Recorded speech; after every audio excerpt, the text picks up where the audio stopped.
پیارے بچوں سنو دین کیسے ملا، کیسے اللہ کے پیاروں نے ہے غم سہا۔ اہل بابل نے حضرت ابراہیم پر حق پہ چلنا کیا سخت، کچھ اس قدر حکم ربی سے ہجرت وہ کرنے لگے، اپنا کنبہ لیے وہ حیران آ گئے۔ پھر وہی سلسلہ حق کی تبلیغ کا بت گری کے نگر میں دوبارہ بڑھا، آپ نے ان کو سمجھایا دین حنیف، پر دماغ ان کے لاغر تھے اور بس نحیف۔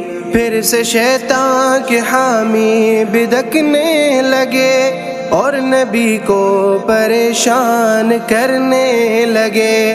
پھر سے حکم آیا ہجرت کی آئی گھڑی، اور فلسطین کی آپ نے راہ لی۔ لوط اور سارا ہجرت میں تھے ساتھ ساتھ، اس مبارک جماعت پہ تھا رب کا ہاتھ۔ سرزمین فلسطین پر آپ کی گلبانی میں بھی خوب برکت ہوئی۔ پھر وہاں ایک برس تک نہ بارش ہوئی، جانے کیا مصلحت اس میں اللہ کی تھی۔ آیا حکم خدا پھر سے ہجرت کرو، اور اس مرتبہ مصر کی راہ لو۔ تھا وہاں ایک حاکم بہت بدمعاش، خوب عیاش اور بس وہی بت تراش۔ اس کے درباریوں نے بتایا اسے، اہل بابل کا ایک قافلہ پہنچا ہے۔ قافلے میں ہے عورت حسین ایک جوان، بس یہ سننا تھا کہنے لگا یہ سنان، ایک قاصد کو بھیجو ابھی اس طرف، اور پوچھو کہ ہے کون اہل شرف۔ لایا جائے ابھی ان کی خاتون کو، پھر میرے تخلیے میں اسے بھیج دو۔ جب نبی کو ہوا قصہ معلوم سب، بولے تو ہی بچا میری عزت کو رب۔ پھر کہا اپنی بیوی سے یہ آپ نے، اپنی عزت بچانے کے ہی واسطے آپ کو اپنی ہمشیرہ کہنا پڑا۔ اب وہاں آپ بھی یہ دھیان رکھیے گا، نیک دل نیک خو دونوں ہی پاک باز، رب سے کرنے لگے پھر وہ راز و نیاز۔ جو ہی سارا کی جانب وہ حاکم بڑھا، یک بیک جسم پر عرش طاری ہوا، اس کو سارا کا رتبہ سمجھ آ گیا، سر جھکائے وہ شرمندہ ہونے لگا۔ اپنی بیٹی کو باندی بنا کر تبھی قافلے میں روانہ کیا آپ ہی۔ ہاجرہ اس کی بیٹی تھی باندی بنی، خوب سارا کی خدمت وہ کرنے لگی۔ اب تلک سارا کا کوئی بچہ نہ تھا، سو انہوں نے ابراہیم سے یہ کہا، ہاجرہ سے کریں آپ شادی حضور، اور عطا رب کرے ایک بیٹا ضرور۔ ہاجرہ سے یوں شادی ہوئی آپ کی، نسل جس سے مبارک بہت چل پڑی ہے، اسی نسل سے میرے پیارے نبی، یعنی حضرت محمد ہمارے نبی۔ آزمائش یہاں پر بھی منظور تھی، آیا حکم خدا ہجر کی ایک گھڑی۔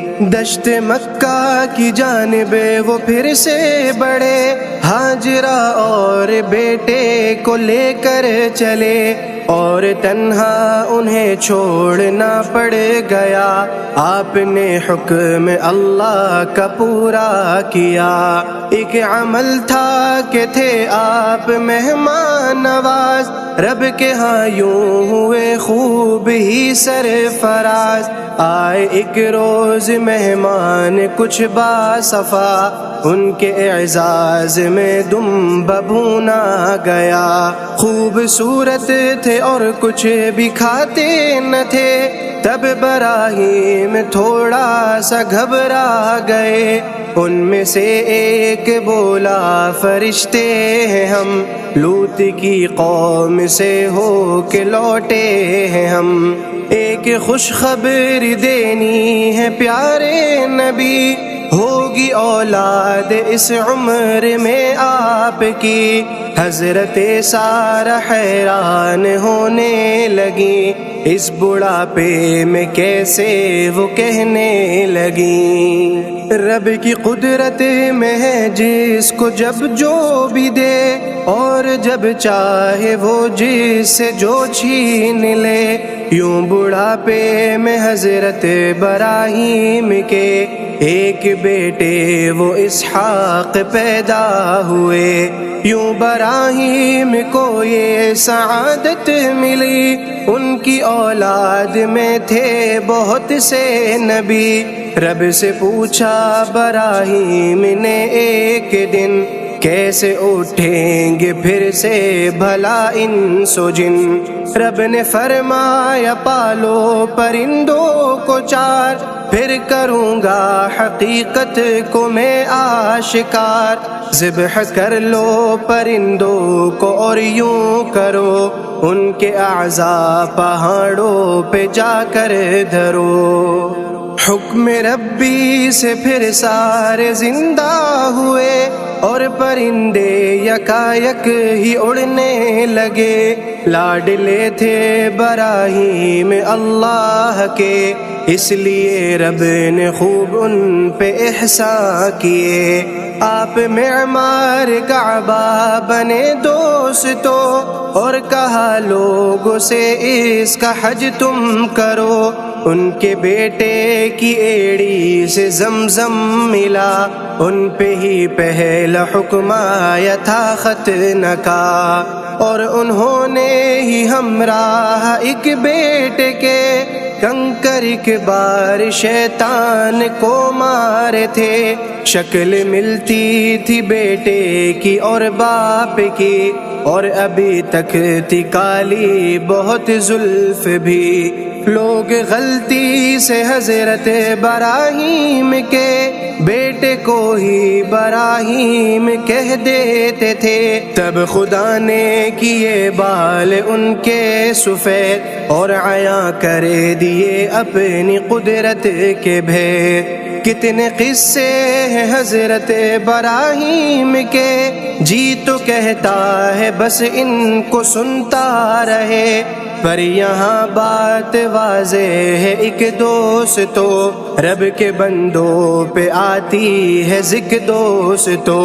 پر جو سہتا ہے خوشنودی سے مشکلیں، اس کی آسان ہے مصعب سبھی منزلیں۔